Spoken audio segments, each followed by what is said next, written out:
नमस्कार। आशा करता हूँ आपके पास ये जादुई एग्ज़ाम रिव्यू बुक होगी जो अपने यूट्यूब पर मैं आपको याद करवाने की कोशिश कर रहा हूँ।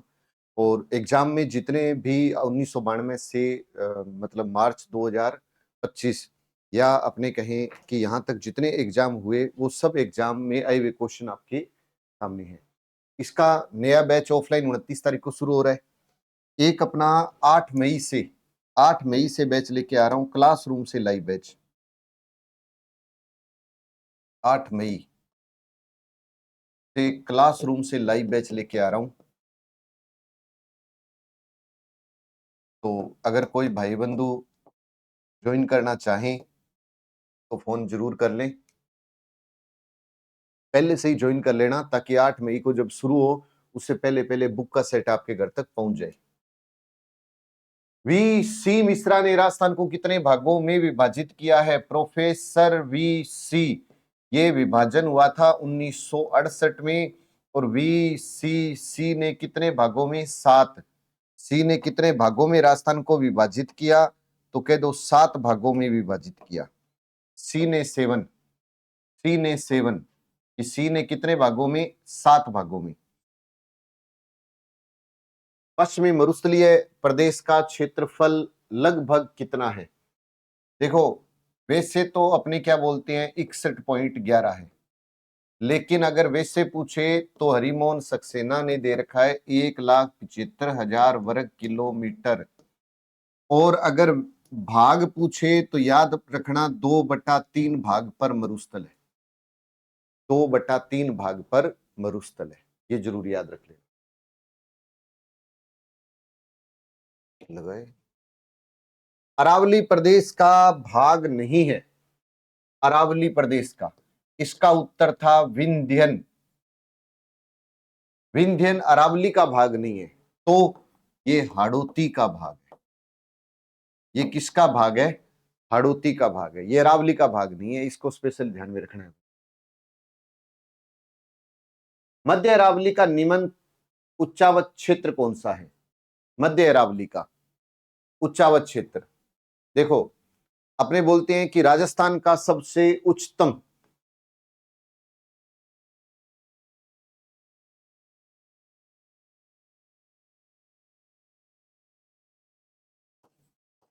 उच्चतम तो गुरु शिखर बोलेंगे।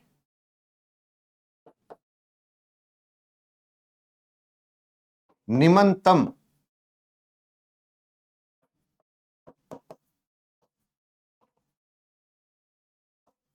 सांबर झील का तल समुन्दर तल से भी नीचा है, ऐसे याद रख लेना। तो सांबर झील का जो तल है वो समुद्र तल से भी नीचा है, इसको ऐसे याद रख लेना। दक्षिण पूर्वी पठार के 2 भाग कौन से हैं? 2 भाग, इसे दक्षिण पूर्वी पठार बोल दो या हाड़ौती का पठार बोल दो, एक ही बात है।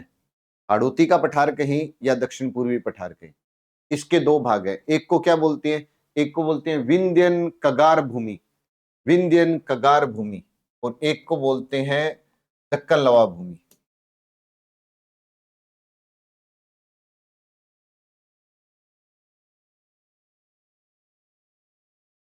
और एक है दक्कन लावा भूमि।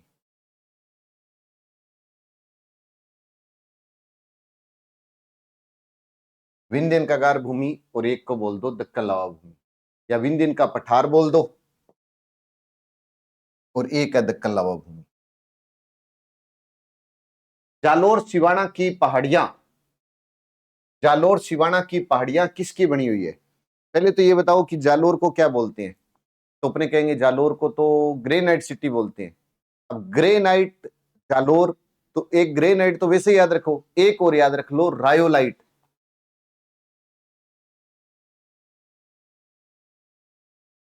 ग्रेनाइट व रायोलाइट चट्टानों की बनी हुई। इंपॉर्टेंट क्वेश्चन है, पेपर में और भी आएगा, ये देख लेना। ग्रेनाइट व रायोलाइट कौन सी राजस्थान के मरुस्थल की विशेषता है? बहुत सारी है भाई। तापमान अधिक रहता है, ये विशेषता है। अति शुष्क दशाएं हैं, ये विशेषता है। एक दो लिख देता हूं मैं। अति शुष्क दशाएं हैं, ये इसकी विशेषता है। तापमान अधिक रहता है, ये इसकी विशेषता है। बरसात कम होती है, ये इसकी विशेषता है।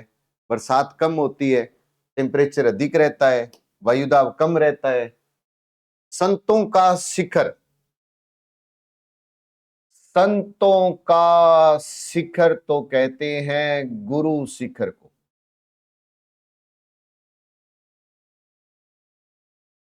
संतों का शिखर गुरु शिखर। याद रखना कि जेम्स टोड ने गुरु शिखर को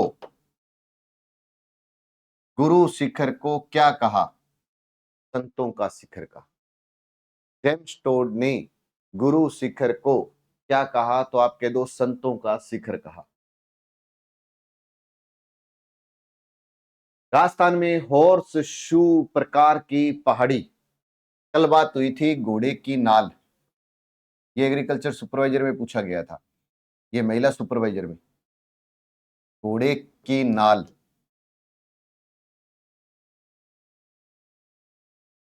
आकृति की पहाड़ी, उसे ही क्या बोलेंगे? Horse shoe shape. और ये है कहां? ये है रामगढ़। और रामगढ़ कहां है? बारां। दोनों ही कहां है? हाड़ौती में। ऐसे भी याद रख सकते। प्रश्न है, किसी भी तरीके से पूछा जा सकता है।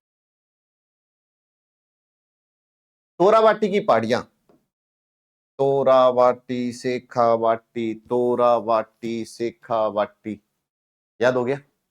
तोरावाटी, शेखावाटी, तोरावाटी, शेखावाटी। और शेखावाटी अर्ध शुष्क का भाग है, और जो अर्ध शुष्क है ये उत्तर पश्चिमी मरुस्थलीय प्रदेश का भाग है। ये कंसेप्ट है कि उत्तर पश्चिम मरुस्थलीय प्रदेश के दो भाग हैं, एक शुष्क है, एक अर्ध शुष्क है। अर्ध शुष्क के 4 भाग है, उस 4 भाग में एक भाग शेखावाटी है, और शेखावाटी में तोरावाटी है। और तोरावाटी पहाड़ियां कहां हैं? तो सीकर झुंझुनू में है। तोरावाटी पहाड़ियां किस नदी के बहाव के पास है? तो कांतली। जादुई एग्जाम रिव्यू बुक मार्केट में उपलब्ध है, जो अपने याद कर रहे हैं। अगर आप राजस्थान जीके को बहुत ही बेहतरीन तैयार करना चाहती हो तो ब्लैक बुक उपलब्ध। इसी बुक के 3 पार्ट अलग अलग भी है, भूगोल, इतिहास, कला, संस्कृति। पॉलिटी की बुक भी संकल्प की मार्केट में है। जयसमंद झील के पूर्व में कौन सा पठार है? जयसमंद झील के पूर्व में, पहले तो ये बताओ कि जयसमंद झील है कहां? तो सलूम्बर में है। पहली बात। पूर्व में कहां थी? तो उदयपुर में थी। जयसमंद झील के पूर्व में लसाड़िया का पठार है। कौन सा पठार है? लासड़िया या लसाड़िया?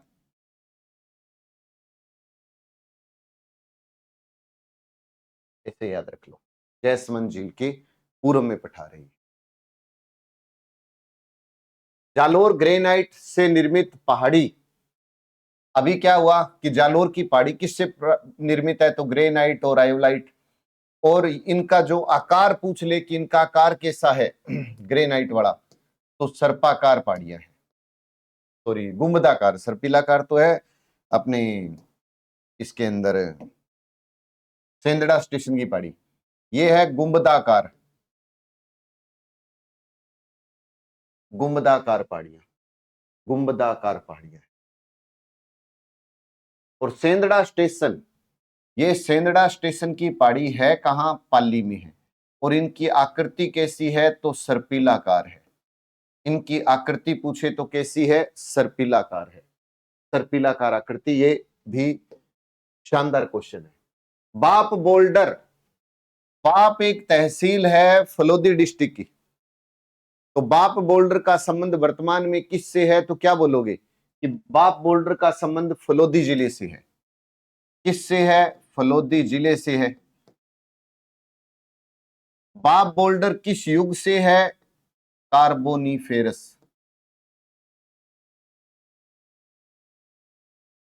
कार्बोनिफेरस, बाब बोल्डर कार्बोनिफेरस काल की घटना है और बाब बोल्डर फलोदी जिले से संबंध रखती है।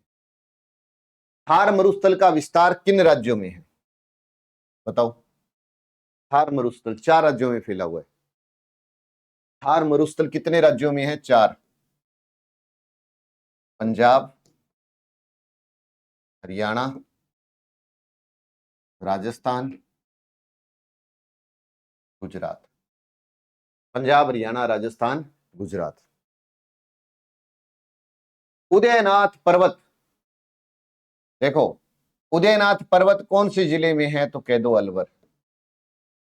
अलवर जिले की थानागाजी तहसील है। थानागाजी तहसील में उदयनाथ पहाड़ी है और उदयनाथ पहाड़ी से रूपा रेल नदी का उद्गम होता है। ये कंसेप्ट है। रूपा रेल, रेल कौन बनाते हैं? कि जी रेल तो बनाते हैं थाने वाले। ऐसी रेल बनाते हैं कि नाथ बना देते हैं, बस इतने में काम पूरा हो गया। अलवर जिला, थानागाजी तहसील, उदयनाथ पहाड़ी, रूपा रेल नदी। राजस्थान स्थित थार का मरुस्थल किसका अवशेष माना जाता है? थार का मरुस्थल तैतीस सागर का अवशेष है। अगर इसकी तुलना विश्व के साथ हो तो 33 का है। अगर ये ही अगर आपसे पूछे कि भारत में बताओ तो उत्तर भारत के विशाल मैदान का भाग है।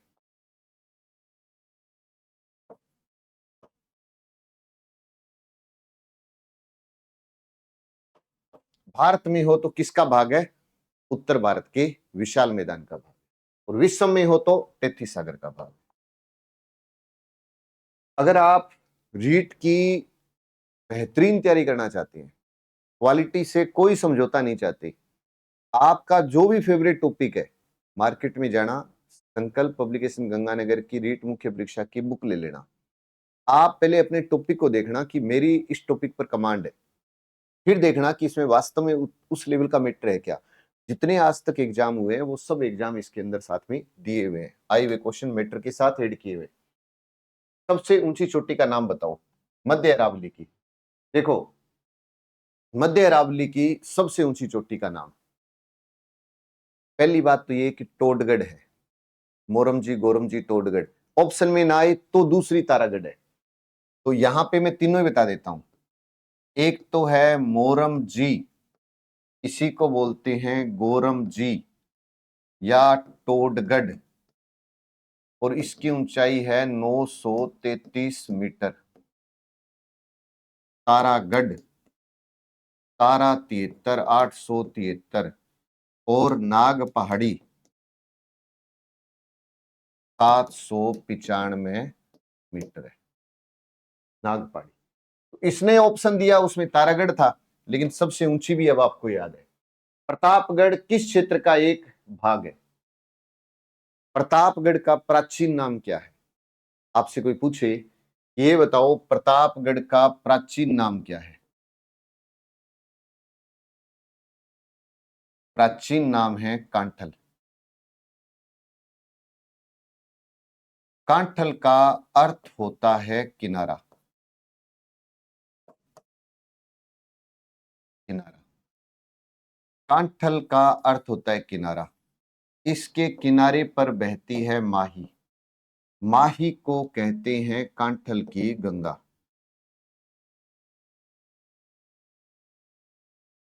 ऐसे याद रख लो। तो छोटे छोटे कंसेप्ट है, मैं कोई डिटेल में नहीं जा रहा। मैं आपसे कह दूं कि माही को बागड़ की गंगा, आदिवासियों गंगा, कांठल की गंगा, नहीं। छोटा सा कंसेप्ट ताकि याद रह जाए अपनी। कनेक्ट करो, याद करो। अरावली पर्वतमाला दक्षिण पश्चिम में राजस्थान के किस जिले से प्रारंभ होकर उत्तर पूर्व की ओर जाती है? अब ये कहता है दक्षिण पश्चिम में कहां से शुरू होती है, ये इसका मतलब ये है। तो आप ये एक बात याद रख लेना, कल को अरावली की बात करें तो ये अरावली है, ठीक है। तो ये अरावली है, तो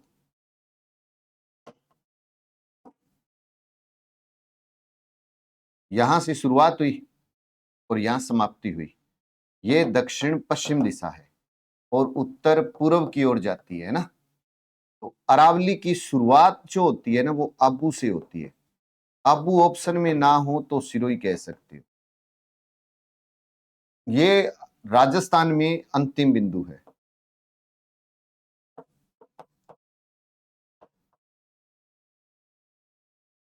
यहां से राजस्थान में शुरुआत होती है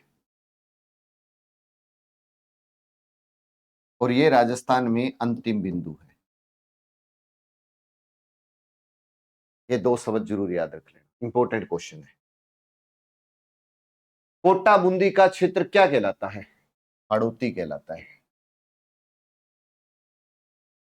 आप कहोगे नहीं सर, कोटा बूंदी बारां झालावाड़ का क्षेत्र भी हाड़ौती कहलाता है। बिल्कुल सही है बात, ये भी कहलाता है। तो इसमें और इसमें क्या फर्क है? फर्क है, कोटा रियासत थी और उससे अलग हुई थी झालावाड़ रियासत। याद आया कुछ? तो इसका मतलब झालावाड़ पहले नहीं था, पहले कोटा ही था। और 12 अलग हुआ था, जिला नया बना था, वो भी कोटा से अलग हुआ। इसको पहले हाड़ौती बोलते थे। अगर आपका कोई भाई बंधु चतुर्थ श्रेणी की तैयारी करना चाहे और उसको लगे कि मैं तो क्लासरूम से लाइव बैच चाहिए मेरे को, तो ये क्लासरूम से लाइव बैच है और ये वो बुक है जो मार्केट में उपलब्ध है। ढंग से तैयारी करोगे तो सिलेक्शन पक्का हो जाएगा। इतनी बड़ी भर्ती है, बार बार मौका नहीं आएगा। दक्षिण पूर्वी राजस्थान में स्थित भौगोलिक प्रदेश क्या कहलाता है? दक्षिण पूर्वी राजस्थान में, अपने बोलते हैं ना दक्षिण पूर्वी पठार या हाड़ौती का पठार। दक्षिण पूर्वी पठार को ही तो हाड़ौती का पठार कहते हैं। दक्षिण पूर्वी पठार को ही तो हाड़ौती का पठार कहते हैं। दक्षिण पूर्वी पठार को ही हाड़ौती का पठार कहते हैं। दक्कन ट्रेप के सेल विद्यमान हैं, बताओ। अभी आपने नाम सुना होगा, दक्कन लावा भूमि। दक्कन ही दक्कन है, इसको डेक्कन ट्रेप कह दो या दक्कन लावा भूमि। दक्कन लावा भूमि एक ही बात है, कोटा और झालावाड़ में। कोटा झालावाड़ में। वृहत सीमांत भ्रंश कहां पर फैला हुआ है? मोस्ट इंपोर्टेंट क्वेश्चन है। देखो,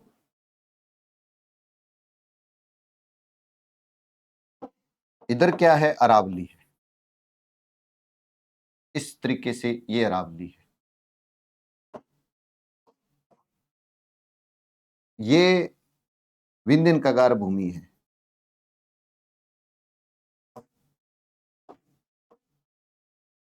और ये वृहत सीमांत भ्रंश क्षेत्र है। अब देखो, ये क्या है? अरावली। और ये क्या है? विंध्यन कगार भूमि।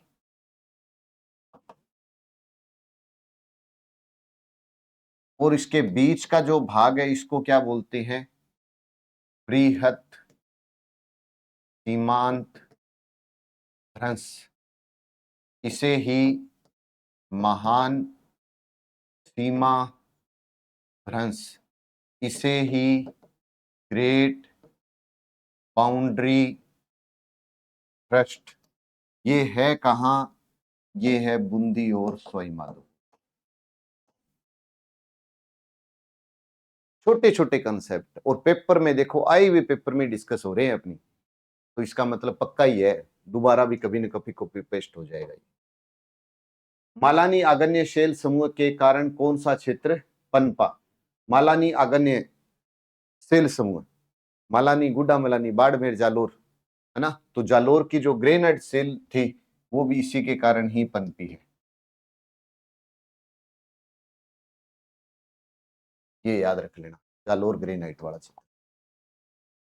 बांसवाड़ा व डूंगरपुर के मध्य के भूभाग को किस नाम से जाना जाता है? डूंगरपुर और बांसवाड़ा, ये क्वेश्चन आया राजस्थान पुलिस में। देखो, डूंगरपुर और बांसवाड़ा के मध्य का जो भाग है वो मेवल बोलते हैं। और मेवल में माही बहती है और माही को मेवल की गंगा कहते हैं। माही को मेवल की गंगा कहते हैं। और डूंगरपुर और बांसवाड़ा को प्राचीन काल में बोलते थे बागड़, और बागड़ की गंगा भी माही है, बागड़ की गंगा भी माही है। किस जिले में जरगा पर्वत है? गुरु, सीकर, सेठ, दिलवाड़ा, जरगा। जरगा उत्तर उदयपुर में है। किस जिले में है जरगा? कि जरगा उदयपुर में है। जरगा चोटी कहाँ है? उदयपुर में है। गुरु शिखर 1722, शेर 97, 1597, दिलवाड़ा बिलवाड़ा 1442, जरगा 1431। 1431। अरावली पर्वत के प्रमुख दर्रे बताओ। प्रमुख दर्रे तो बहुत सारे हैं, लेकिन इसने जो दिए थे वो देसूरी दिया था और हाथीगुड़ा किनाल दिया था। इसने जो दिया था वो था देसूरी व हाथीगुड़ा किनाल।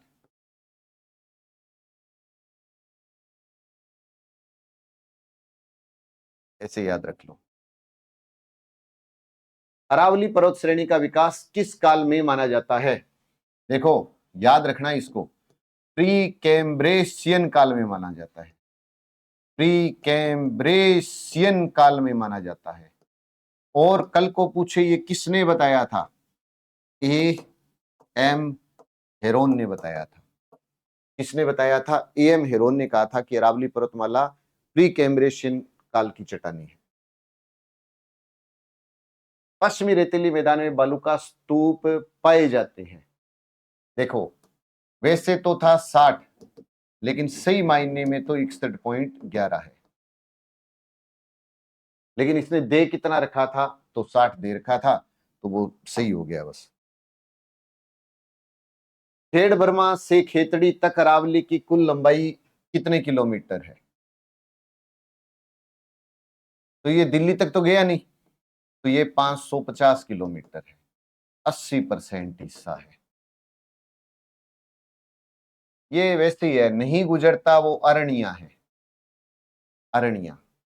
अब आपसे क्वेश्चन पूछ रहा हूं, अगर आपने पूरा ध्यान से भौतिक प्रदेश पढ़ा है, लाइव चैट में नहीं, मेन कमेंट बॉक्स में इसका आंसर बताना है। फिर आगे कल नया अपना टॉपिक शुरू हो जाएगा, और वो टॉपिक क्वेश्चन है कि आप ये बता दो, अरावली को बूंदी में क्या कहते हैं?